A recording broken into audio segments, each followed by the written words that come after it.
तो दोस्तों, पिछली कहानी में मैंने आपसे कहा था कि अगली कहानी जो मैं सुनाऊंगा वो झूले पर बैठकर नहीं सुनाऊंगा। तो मैं बैठा हूँ मुरैना के मितावली की पहाड़ी पर, और मेरे पीछे जो आप देख रहे हैं वो 64 योगिनी मंदिर है। इसकी मान्यता क्या है? इस मंदिर को अंदर से अगर आप देखना चाहते हैं, अगर आप इस मंदिर की सैर करना चाहते हैं, दर्शन करना चाहते हैं, तो उसके लिए आपको थोड़ा सा इंतज़ार करना पड़ेगा। शनिवार या इतवार को सुबह 8 बजे आप इसे देख पाएंगे। ये पूरा मंदिर मैंने घूमा है, लेकिन मैंने सोचा कि यहाँ पर आया हूँ तो आपको आगे की कहानी सुना देता हूँ। तो कहाँ पर छोड़ी थी मैंने कहानी छोड़ी थी, विनोद कापड़ी ने सौदा कर लिया था मेरा, विनोद कापड़ी जी ने आशुतोष और अजीत अंजुम जी से कि भाई अनुराग को मैं इंडिया टीवी लेकर आऊँगा।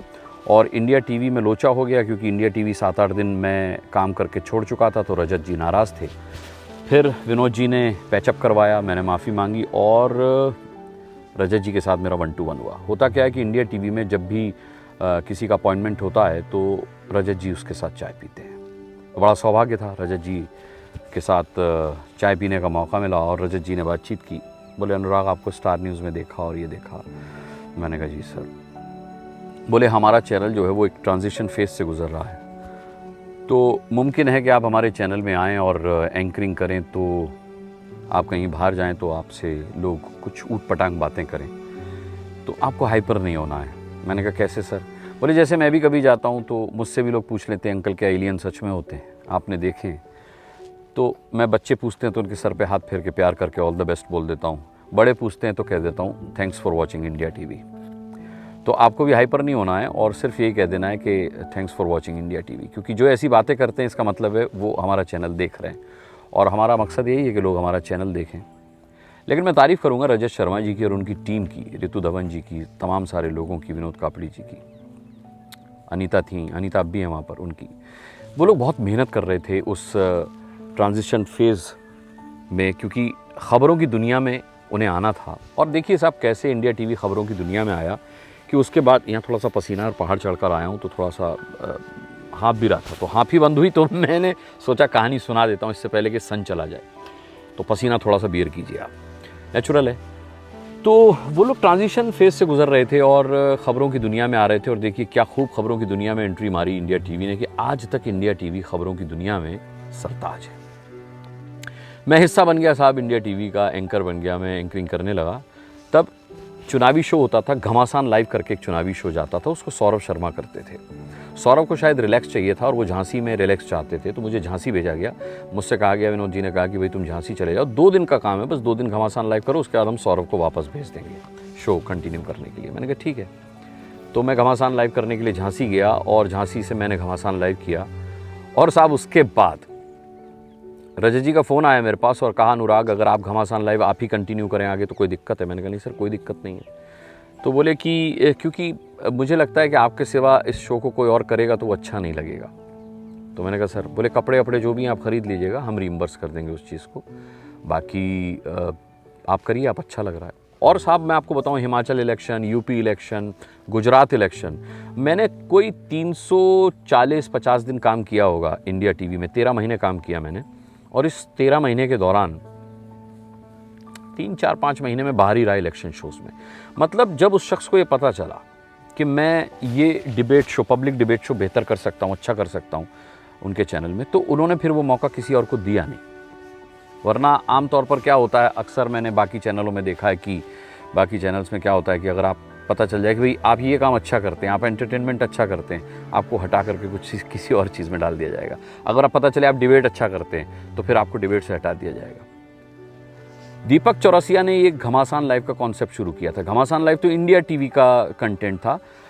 कौन बनेगा प्रधानमंत्री, कौन बनेगा मुख्यमंत्री, ये स्टार न्यूज़ पर दीपक चौरसिया और शाजी जमान साहब ने शुरू किया था।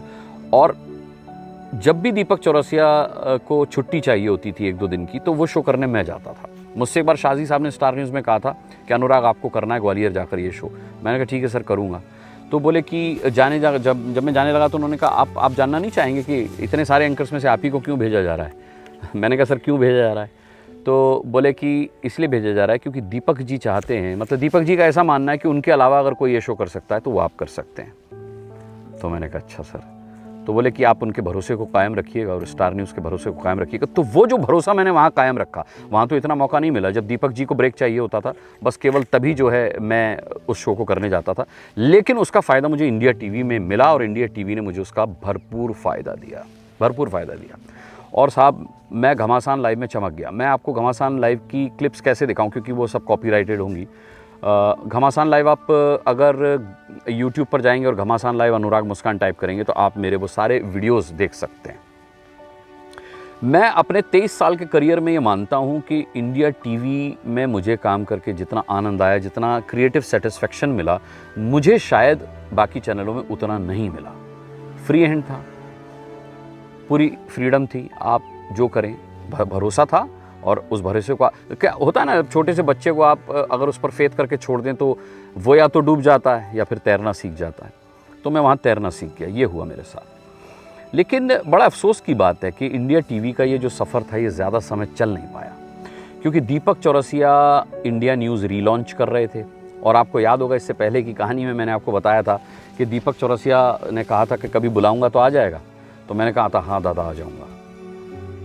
और ये फरवरी की बात है, शायद 2012 फरवरी की बात है, जहाँ तक अगर मैं भूल नहीं कर रहा हूँ। तो दीपक चौरसिया जी का कॉल आया, मैं समझ गया। मैंने कहा भाई बुला रहे हैं, क्योंकि तब तक मार्केट में ये हवा फैल चुकी थी कि Deepak ji India news relaunch कर रहे हैं। मैंने कहा हाँ दादा। बोले तुझे पता है ना मैं क्या कर रहा हूँ? मैंने कहा हाँ आप इंडिया न्यूज़ रीलॉन्च कर रहे हैं। तो बोले मैंने तुझसे कहा था ना मैं बुलाऊँगा तो आ जाएगा कि नहीं आएगा? मैंने कहा हाँ। तो आ जा। मैंने कहा अरे दादा मैं कॉन्ट्रैक्ट में हूँ। तो बोले कॉन्ट्रैक्ट से निकलने का कोई तो ज़रिया होगा? मैंने कहा हाँ है, 6 महीने की सैलरी देनी पड़ेगी, कॉन्ट्रैक्ट से निकल जाऊँगा। तो बोले अपना अकाउंट नंबर भेज दे, जो रिक्वायर्ड डेजिग्नेशन है वो भेज दे, date of expected date of joining भेज दे, ये सब भेज दे। और बस कह के उन्होंने फ़ोन काट दिया। दीपक जी का बात करने का अंदाज़ थोड़ा ख़ास होता है, क्या कर रहा है, तो वो हमेशा जो है इसी जोन और टोन में रहते थे। तो जब उन्होंने फ़ोन किया तो बिल्कुल इसी अंदाज़ में किया, तो पता है ना मैं क्या कर रहा हूँ? मैंने कहा हाँ दादा पता है, आप इंडिया न्यूज़ लॉन्च कर रहे हैं, कब ज्वाइन कर रहा है? मैंने कहा जी। और कब ज्वाइन कर रहा है? मैंने कहा अरे मैं कॉन्ट्रैक्ट में हूँ दादा। हटाना उसको। मैंने कहा 6 महीने की सैलरी देनी पड़ेगी, अकाउंट नंबर भेज दे, डेजिग्नेशन क्या चाहिए वो बता दे, डेट ऑफ ज्वाइनिंग कब ज्वाइन कर सकता है वो बता दे, है ना? मैं फ़ोन काट रहा हूँ, मेरे को मैसेज का वेट करो, व्हाट्सअप कर मेरे को। मैं बड़ा पसोपेश में फंस गया। मैंने लोगों से चर्चा की, क्योंकि एक तरफ इंडिया टीवी था जो नंबर 1 चैनल था, और एक तरफ इंडिया न्यूज़ रीलॉन्च हो रहा था जो चैनल नंबर 0 था टीआरपी के मामले में उस वक्त। तो ये बड़े पसोपेश की स्थिति थी कि आपको वहाँ जाना चाहिए या नहीं जाना चाहिए। क्या हुआ उसके बाद, कैसे गया मैं इंडिया न्यूज़, और इंडिया टीवी से निकलना क्या इतना आसान था? क्या कॉन्ट्रैक्ट में जिसमें मैं बंधा हुआ था उससे निकलना इतना आसान था? दोस्तों ये जो मंदिर है 64 योगिनी, ये घूमने आया हूँ मुरैना में, तो सोचा कि आपको ये कहानी सुना दूँ, इसीलिए इस कहानी को बहुत ज़्यादा लंबा नहीं खींचता। अगली कहानी में इससे आगे की स्टोरी आपको बताऊँगा मैं, लेकिन उससे पहले आपको ये चैनल सब्सक्राइब करना होगा, लाइक करना होगा, बेल आइकन प्रेस करना होगा, और कमेंट बॉक्स में कमेंट करके बताइए कहानियाँ कैसी लग रही हैं आपको। मेरे पास सबके फीडबैक आ रहे हैं और पसंद भी कर रहा हूँ मैं। जो कमियाँ आप बता रहे हैं उन्हें दूर करने की कोशिश भी की जा रही है।